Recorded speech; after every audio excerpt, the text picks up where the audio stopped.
capítulo 11, versículo 56. Y buscaban a Jesús, y estando ellos en el templo, se preguntaban unos a otros: ¿qué os parece? ¿No vendrá a la fiesta? Y los principales sacerdotes y los fariseos habían dado orden de que si alguno supiese dónde estaba, lo manifestase para que le prendiese. Capítulo 12, versículo 1. 6 días antes de la Pascua, vino Jesús a Betania, donde estaba Lázaro, el que había estado muerto, y a quien había resucitado de los muertos. Y le hicieron allí una cena. Marta servía, y Lázaro era uno de los que estaban sentados a la mesa con él. Entonces María tomó una libra de perfume de nardo puro, de mucho precio, y ungió los pies de Jesús y los enjugó con sus cabellos, y la casa se llenó del olor del perfume. Amén. Estamos en un contexto en donde nuestro Señor ya está próximo a ir a la cruz. Veremos que en su evangelio de aquí en adelante Juan nos narrará los últimos acontecimientos, o los acontecimientos de la última semana de nuestro Señor. Aquí ya nos ubica 6 días antes de la Pascua, y sabemos que en esa Pascua precisamente será donde nuestro Señor Jesucristo va a ser inmolado y sacrificado. Habíamos visto también en el contexto que ya los principales sacerdotes, fariseos, se habían reunido en concilio y habían seguido el consejo de Caifás. ¿Cuál fue el consejo de Caifás? ¿Qué fue lo que este hombre propuso al Sanedrín? Determinara que era mejor que un hombre muriera por todo el pueblo. Era mejor que este hombre que estaba perturbando la paz muriese, y no que toda la nación fuese atacada por Roma. Y en ese contexto, en el versículo 56, observamos que buscaban a Jesús, y estando ellos en el templo se preguntaban unos a otros: ¿qué os parece? ¿No vendrá a la fiesta? Los judíos que llegaron de muchas partes a Jerusalén para purificarse ritualmente antes de la Pascua son los que hablan en este texto. Las purificaciones se llevaban a cabo en el templo y requerían un tiempo. Seguramente eran muchas personas las que llegaban de muchas partes a ese momento, entonces era algo que debía tomarse un tiempo. Y mientras esperaban, allí estaban estos judíos haciendo grupitos, corrillos, y hablando acerca de la noticia del momento. ¿Cuál era la chiva?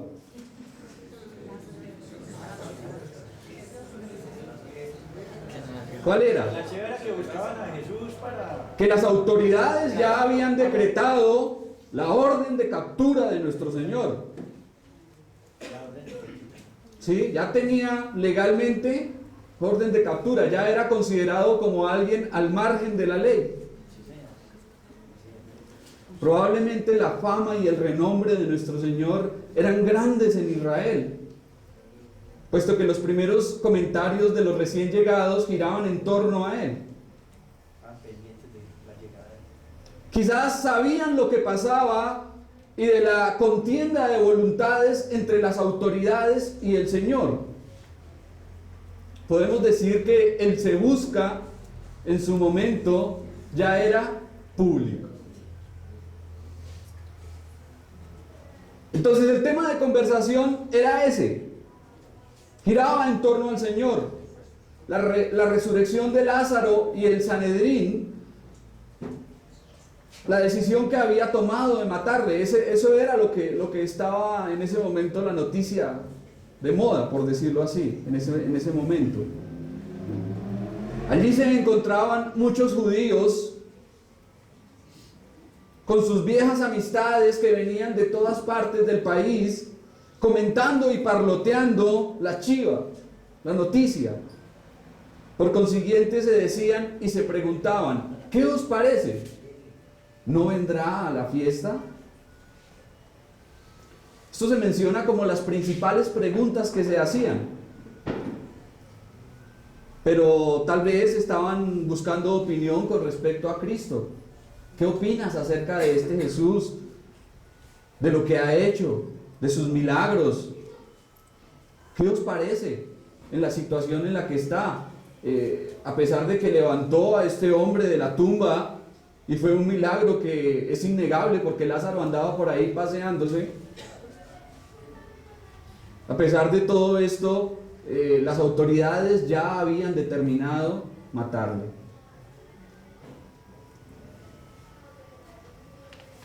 Lejos estaban estas personas de entender que nuestro Señor Jesucristo llegaría a esa Pascua. Y más aún, que se ofrecería a sí mismo como el Cordero Pascual por el cual sería quitado el pecado del mundo. Es interesante lo que notamos aquí. Judíos religiosos esperando purificarse, congregados en el templo, echando chisme y buscando opinión sobre Jesús.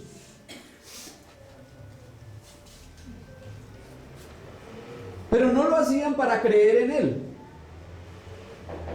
No lo hacían para creer en Él, para confiar a Él sus vidas, para rendirse a Él, para entregarse a Él, sino para satisfacer su curiosidad y su alocada expectación. Tal vez esperaban ver que nuestro Señor Jesucristo hiciese otro milagro. Recordemos que mucha gente seguía al Señor, ¿por qué? Por los milagros que hacía. Tal vez al decir no vendrá a la fiesta, esperaban que nuestro Señor se apareciera e hiciera otro milagro. Y es triste cuando buscamos a Cristo no de una forma sincera, no para confiarnos a Él. Es triste cuando muchos preguntan por el Señor para satisfacer su curiosidad meramente. No lo hacen con un corazón sincero, para poner su fe en Él. Ahora, por otra parte, cuando estos hombres decían, ¿qué os parece? ¿No vendrá a la fiesta? También estaban recordando lo que la ley decía. Recuerdan que la ley en Deuteronomio 16 decía específicamente que todo judío debía asistir a las fiestas celebradas en Jerusalén. ¿Cuáles eran las tres grandes fiestas? Ya hemos hablado de ellas. Pascua, Tabernáculos, Pentecostés. Eran fiestas de asistencia obligatoria.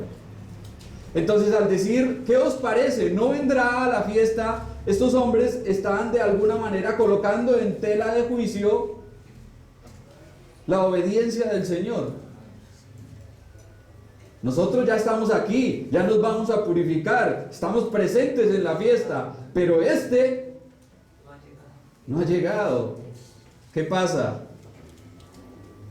De alguna manera están colocando en duda, y por su formalismo religioso están colocando en tela de juicio la santidad y la perfección de nuestro Señor. Versículo 57. Y los principales sacerdotes y los fariseos habían dado orden de que si alguno supiese dónde estaba, lo manifestase para que le prendiese.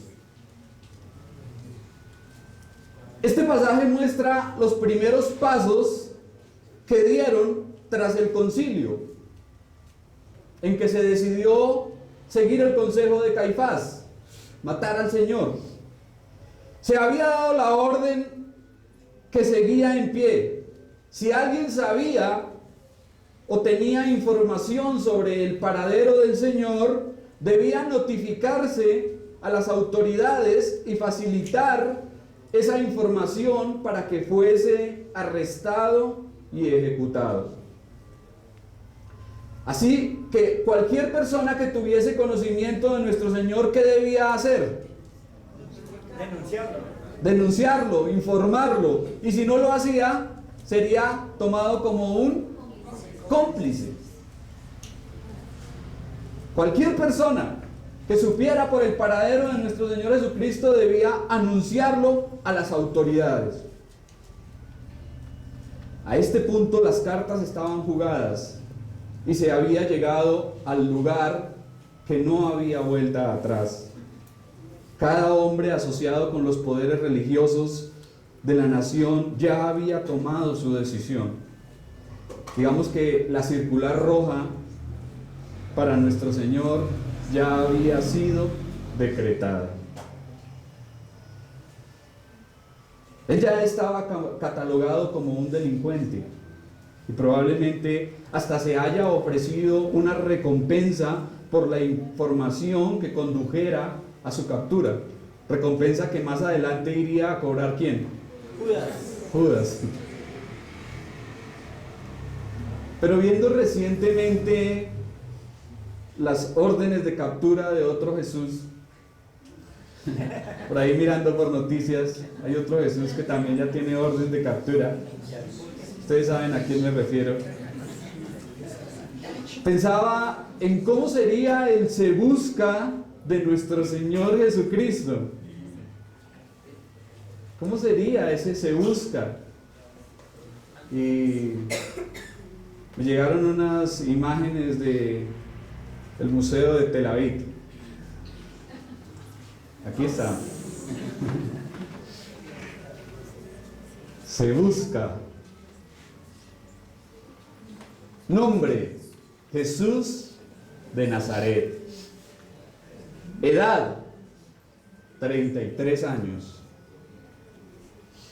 Origen: judío. Profesión: carpintero. Se le acusa de predicar la verdad, sanar a los enfermos, liberar a los cautivos, enseñar el amor al prójimo, llamarse hijo de Dios. Recompensa. Pero antes, escandaliza a las masas con frases tan revolucionarias como amaos los unos a los otros y perdona a tus enemigos. Recompensa, salvación y vida eterna, alegría plena y gozo espiritual, paz con Dios. Si lo encuentras, sigue sus mandamientos, sus pasos, sus huellas, sus enseñanzas, confía en Él. Tiene ahí un pasaje en la parte de abajo: todo lo que el Padre me da vendrá a mí, y el que a mí viene no le echo fuera. Interesante, ¿no? A diferencia de todos los prófugos y de los más buscados delincuentes, nuestro Señor estaba siendo buscado ¿por qué delito? Por predicar la verdad. ¿Qué delitos se le podían imputar a Cristo? No cometió ninguno. En cierta ocasión les dijo: ¿quién de vosotros me redarguye de pecado? Nadie podía acusarle de nada. Y sin embargo, aquí estaba ya la orden de captura, ya para que cualquiera que supiera de su paradero debía informarlo. Realmente los crímenes de nuestro Señor fue decir la verdad y hacer el bien. Entonces, mis hermanos, busquemos a Jesús, pero no para ir en contra de Él, sino para confiar en Él, para entregar a Él todo nuestro ser y toda nuestra alma, para rendirnos a Él en completa fe y obediencia. Para eso debemos buscarlo, porque sabemos que si estamos en Él, seremos salvos y tenemos vida eterna. Capítulo 12, versículo 1.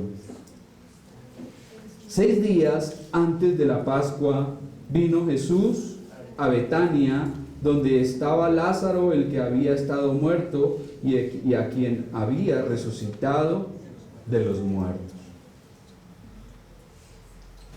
Hasta este punto hemos notado que el Evangelio de Juan se ha desarrollado a través del ministerio de nuestro Señor. 11 capítulos que hemos visto se han enfocado en lo que Jesús ha hecho, en sus milagros, en las declaraciones que ha hecho sobre sí mismo.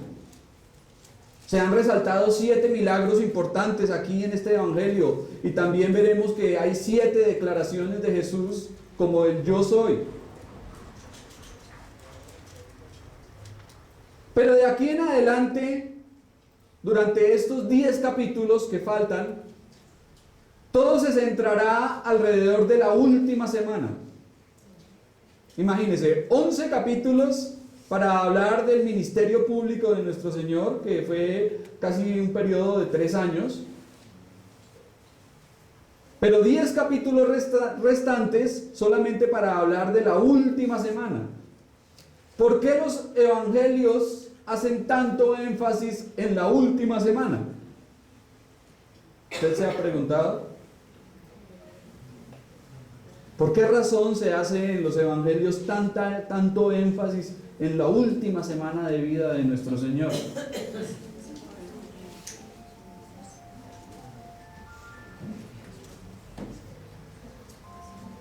¿No sabemos? Es la cumbre del plan redentor de Dios. Es como lo más alto, lo más importante, ¿sí?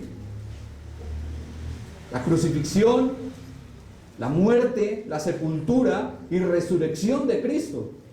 Esos son como las cosas fundamentales de la fe cristiana y del Evangelio. La buena nueva de salvación. Entonces, por eso los evangelistas enfocan tanto en eso. Y nosotros también debemos hacerlo. Porque si no tuviésemos un evangelio en donde Jesucristo murió por nosotros, ocupando nuestro lugar, si Cristo no hubiese resucitado, como dice el apóstol Pablo, vana sería nuestra predicación y vana también nuestra fe. Pero sin más preámbulo, vamos al texto. 6 días antes de la Pascua. El Cordero Pascual se inmolaba al atardecer del jueves, por lo cual Cristo debió llegar a Betania el viernes en la tarde o casi en la noche antes del día de reposo. De este modo, debió pasar su último día de reposo en compañía de sus amigos en Betania. Recordemos que el último lugar geográfico en donde se ubica a nuestro Señor Jesucristo era una ciudad llamada Efraín. ¿Recuerdan que hablábamos de ella con anterioridad? Seguramente desde allí el Señor viajó con sus discípulos y quizás otros peregrinos hasta la pequeña aldea de Betania. Mientras los judíos se dirigían a Jerusalén para purificarse, nuestro Señor buscó tranquilidad en el hogar de sus amados amigos, a unos pocos kilómetros de donde le buscaban intensamente, deseando matarle. Y dice un comentarista: es imposible concebir un viaje más voluntario y tranquilo hacia la muerte que el hecho por nuestro Señor aquí. Ya estaba cerca de Jerusalén, ya se aproximaba al lugar donde sería capturado, enjuiciado, arrestado y posteriormente crucificado. Algo interesante que nos dice el pasaje aquí es que era el lugar donde estaba Lázaro. el que había estado muerto y a quien había resucitado. Seguramente los peregrinos que acompañaban a nuestro Señor Jesús tendrían naturalmente la curiosidad de ver y conversar con aquel hombre que había estado muerto. ¿A quién no le gustaría conversar con alguien que había estado muerto? Tal vez querían ver a Lázaro y preguntarle: oye Lázaro, ¿qué se siente estar en la tumba? ¿Cómo es eso de estar muerto? ¿Qué siente uno? Era natural. Sería algo lógico. Ahora, estas palabras demuestran que Lázaro vivía en Betania, que no era un visitante. Él residía en ese lugar. Apenas a 3 kilómetros de Jerusalén, el hombre conocido por los judíos que había sido levantado de la tumba estaba allí como un testimonio viviente del poder y la grandeza de nuestro Señor Jesucristo como el Mesías. Realmente Lázaro fue un testimonio de la grandeza de nuestro Señor. Versículo 2. Y le hicieron allí una cena. Marta servía y Lázaro era uno de los que estaban sentados a la mesa con él. A pesar de que muchos seguían opuestos a Jesús, todavía otros le recibían con gozosa hospitalidad. Posiblemente los pobladores de Betania ofrecieron una cena mencionada en honor a nuestro Señor, puesto que fueron impresionados por la resurrección de Lázaro. Seguramente ellos lo hicieron. Ahora, ¿qué nos dice aquí el pasaje? ¿Que quién estaba sirviendo? Marta. Como cosa rara, ¿no? Marta servía. Esa Marta que era tan afanada y turbada, como la hemos visto en otras partes, aquí estaba sirviendo. A Marta le gustaba hacer algo. Ella no podía quedarse quieta. Era una mujer de acción, de armas tomar. Ella no podía estar quieta si Jesús era el atendido.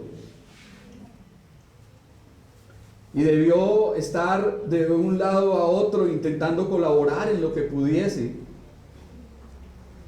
Y hemos hablado mucho acerca de los hermanos de Betania, pero ¿cómo hacen de falta en la iglesia actual personas como Marta? Gente que quiera servir, que diga: no, yo no puedo quedarme quieto, tengo que hacer algo. No puedo venir cada 8 días y sentarme y seguir un domingo más y no hacer nada. Si el servicio es para Cristo, si lo que se está haciendo es para nuestro Señor, yo tengo que participar. Yo tengo que servir. De alguna manera debo involucrarme. Tengo que hacerlo. Marta honraba al Señor sirviendo. Y es tan posible servir a Jesús en la cocina como en el púlpito. A veces creemos: no, es que si no puedo predicar, entonces me voy. Esa iglesia no es para mí. Yo he visto aquí muchas personas, incluso han llegado y han manifestado: no, es que yo quiero predicar y yo lo mío es la enseñanza y el servicio a Dios, pero en el púlpito. Si no puedo, entonces bye bye. No me sirve. ¿Sí? Pero el que le desea servir a Cristo lo puede hacer ¿en dónde? En cualquier parte. En cualquier parte. Y no quiero decir con esto que no haya oportunidad de prepararse y de servirle al Señor también desde aquí, desde el púlpito. Porque seguro lo hay también.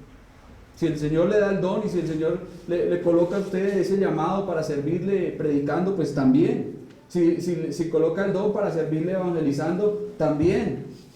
Pero si su don es venir y ayudar con el aseo, limpiar el baño o servir en la cocina, también. Todo es importante. todo es importante y todo hace parte del servicio que debemos prestar al Señor. Ahora, ¿qué nos dice el pasaje aquí? Lázaro era uno de los que estaban sentados a la mesa con él. Aquel que fue resucitado públicamente, después de estar 4 días en el sepulcro, se encontraba unas semanas después, sentado con sus allegados. No se trataba de un fantasma ni de una ilusión, era el mismísimo Lázaro con un cuerpo físico, allí sentado, comiendo y bebiendo. Si algo como esto no es una prueba suficiente para afirmar lo que nuestro Señor hizo, seguramente no hay nada que pueda satisfacer a los que no quieren creer. Y nos anima a pensar que las pruebas de la resurrección de Lázaro son las mismas que rodearon el hecho extraordinario de la resurrección de Cristo. Muchos vieron después de resucitados a Lázaro.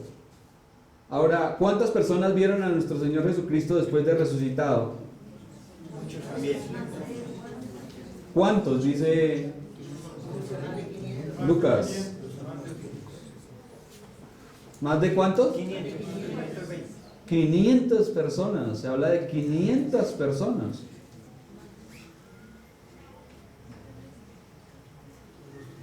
Alguien decía, no, eso tuvo que haber sido un desequilibrio colectivo. Y fueron y le preguntaron a un psiquiatra y dijo, no, eso no puede ocurrir. Generalmente las personas que presentan algún tipo de fantasía o de cosas que ven cosas que no ocurren, les ocurre a ellos. Pero eso psiquiátricamente no es posible. Más de 500 personas vieron a nuestro Señor después de resucitado. Al igual que Lázaro, nuestro Señor también comió alimento físico. Nos dice el Evangelio que nuestro Señor comió un pez asado con miel. Imagínense. Entonces, en estos días en que abunda la incredulidad y el escepticismo, hacemos bien en recordar que la resurrección de nuestro Señor resiste todas las objeciones que se le planteen. Ahora, tanto como Lázaro como nuestro Señor han resucitado. Y aquí los vemos en una cena. Pero también, al igual que nosotros, algún día resucitaremos para estar en una gran cena, no preparada por los hombres, sino por Dios. Amén. ¿Usted lo cree? Amén. ¿Cuál será esa gran cena? Ese menú. ¿Cuál será ese momento? ¿Cómo se llama? ¿Cómo se le conoce? Las bodas del Cordero. Y allí estarán los que sean resucitados. El apóstol Pablo habla de los muertos en Cristo que resucitarán primero, y luego los vivos, los que hayan quedado, serán levantados juntamente con ellos para recibir al Señor, ir allí al lugar celestial, a las bodas del Cordero. Versículo 3. Entonces María tomó 1 libra de perfume de nardo puro de mucho precio y ungió los pies de Jesús y los enjugó con sus cabellos, y la casa se llenó del olor del perfume. Es obvio que lo que impulsó a María a hacer lo que hizo fue un intenso amor lleno de agradecimiento y devoción hacia su Maestro y Salvador. Sentía que no podía hacer nada lo suficientemente bueno para él. Estaba diciendo que no había nada suficientemente costoso o valioso para no darlo a Cristo. La devoción, gratitud y honor por lo que Jesús es y ha hecho. Tal vez María miraba a su hermano Lázaro y se sorprendía. Y miraba al Señor y saber que su hermano estuvo muerto durante 4 días. y ahora estaba ahí sentado en la mesa comiendo. ¿Cómo no expresar gratitud hacia nuestro Señor?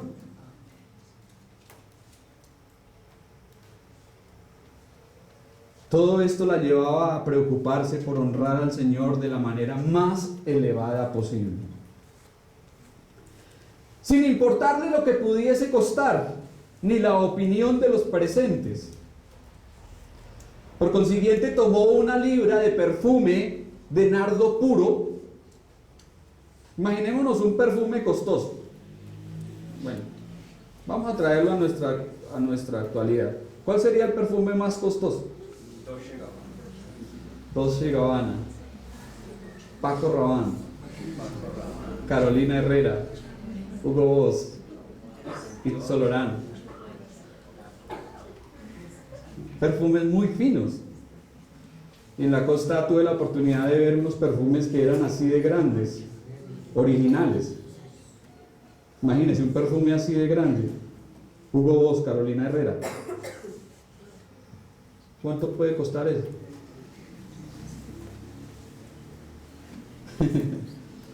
Muchísimo, ¿no es cierto? Vamos a ver más adelante que el precio de este perfume equivalía a más o menos lo que ganaba una persona en un año de trabajo. Entonces no era un perfume cualquiera. Ahora, cuando se dice que era perfume de nardo puro, era una hierba procedente del norte de la India, una raíz muy aromática, era importada, por decirlo así. Ahora se habla de 1 libra que debió ser más o menos 327 gramos, o en líquido unas 12 onzas, más o menos 0.7 litros, debió ser grande.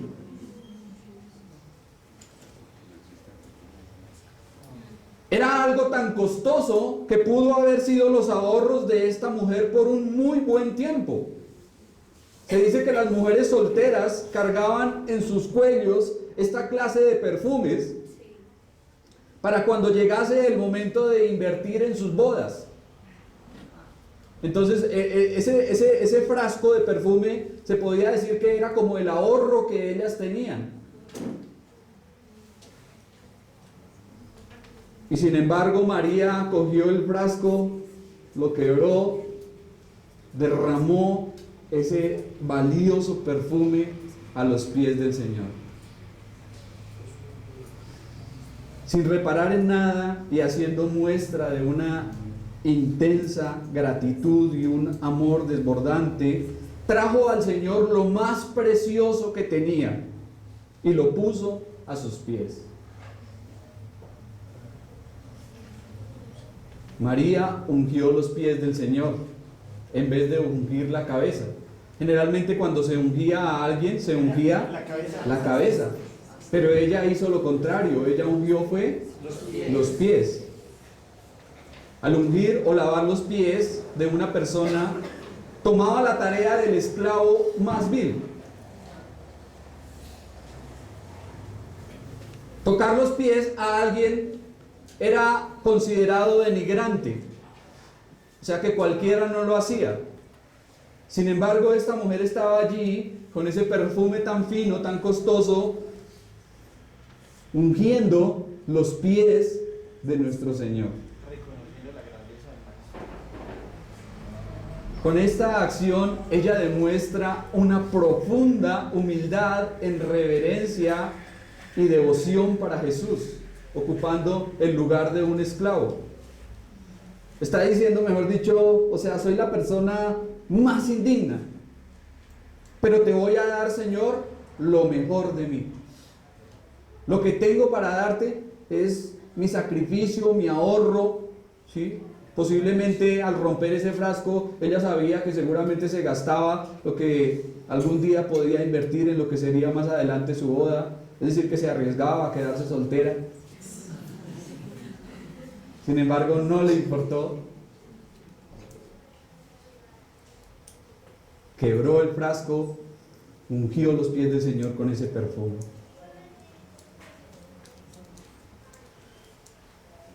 Luego, después de haber derramado tanto perfume, era preciso limpiar y secar el exceso. Ninguna mujer judía decente soltaría sus cabellos en público. Las únicas mujeres que llevaban el cabello suelto en público eran las mujeres de dudosa reputación. Es decir, las mujeres de la vida, ¿no? De la vida alegre. Entonces, al esta mujer soltar sus cabellos, ¿qué estaba diciendo? Si sabemos que a la mujer le es honroso llevar el cabello como, según lo dice la palabra, largo, ¿sí? El cabello de la mujer representaba la honra, la gloria de ella. Pero esta mujer, para enjugar los pies de nuestro Señor con sus cabellos, ¿qué debió hacer? Soltarlos. Y al soltarlos, estaba violando seguramente una costumbre cultural. Sin embargo, a ella no le importa. O sea, en ese momento yo creo que ella estaba tan enfocada en su acto de devoción y de su adoración a Cristo, que realmente fue como si estuviese solamente él y ella. Hizo a un lado a todo el mundo y le entregó a Jesucristo lo mejor que tenía.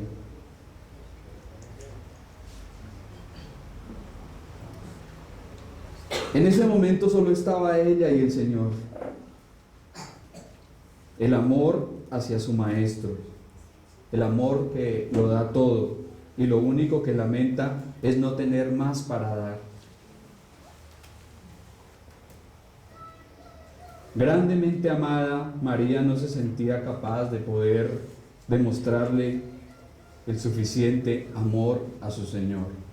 Había recibido de gracia y estaba dando de gracia. Y fue tanto lo que hizo, tanto el perfume que derramó. Imagínense, era un perfume tan fino y era algo tan especial, que dice que la habitación y toda la casa en donde se encontraban se llenó del aroma del perfume. Es decir, que todo quedó oliendo a este perfume. Y podemos, como aplicación y reflexión práctica, concluir: ninguna casa está tan llena de aroma fragante, ni huele tan bien como aquella en la que Jesús recibe el lugar que le corresponde.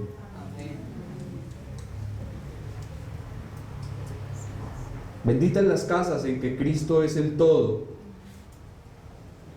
el centro de la adoración y el más especial. Benditos aquellos hogares en donde Jesús ocupa ese lugar que le corresponde y que se le debe dar. Por eso.